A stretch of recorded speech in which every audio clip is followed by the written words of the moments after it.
Et welcome à tous, bienvenue à vous amis ténois, bienvenue à vous amis Aveyronais, regardez-moi ça, je suis devant la grande roue de Rodez pour les fêtes de fin d'année, j'ai plus de voix, qu'est-ce que ça a été dur, dernier match de l'année 2025, le Rodez Aveyron Football a gagné 2-1 contre Guingamp.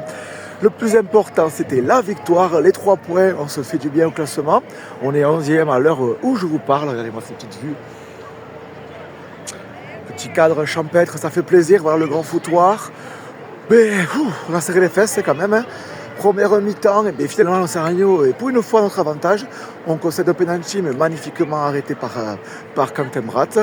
Et puis on marque un peu avant la mi-temps, par Lipinski je crois, je sais plus, je crois que c'est ça. 1-0 la mi-temps, finalement on s'en sort bien parce qu'ils ont pris un carton rouge aussi bien sûr. Donc bon, on va dire que ça fait plaisir, ça change quand même beaucoup de choses. Mais en deuxième mi-temps quand même, à 11 contre 10, on a quand même montré mieux. On a beaucoup reculé, j'ai eu l'impression que les joueurs ne savaient pas s'il fallait attaquer ou défendre. Et Guingamp a bien joué, clairement. Hein. Guingamp a bien joué.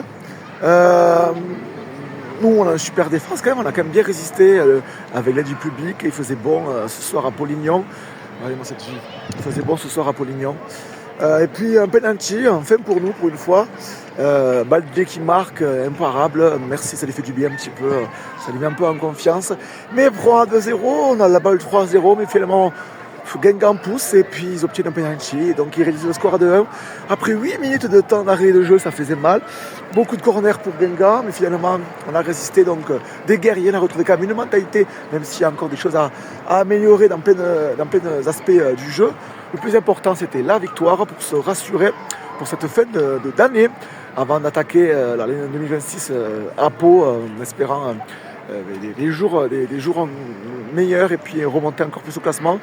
Donc c'était vraiment de bonnes fêtes sur la chaîne Le Grand Foutoir, n'hésitez pas à vous abonner. Le Grand Foutoir, ça parle de football, mais pas que.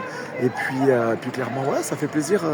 Donc n'hésitez pas à suivre mon univers. En tout cas, je vous souhaite vraiment du témoin Aveyronnais. Bonne fête de fin d'année sur Le Grand Foutoir. Passez un moment en famille, en amis, voilà, changez-vous les idées, c'est important.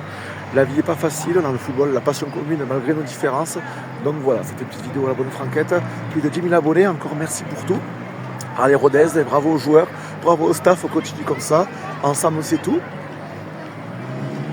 On est pas mal là, qu'est-ce que vous en pensez? Allez Rodez, bonne fête à tout le monde. On se retrouve très très prochainement. Ciao, ciao.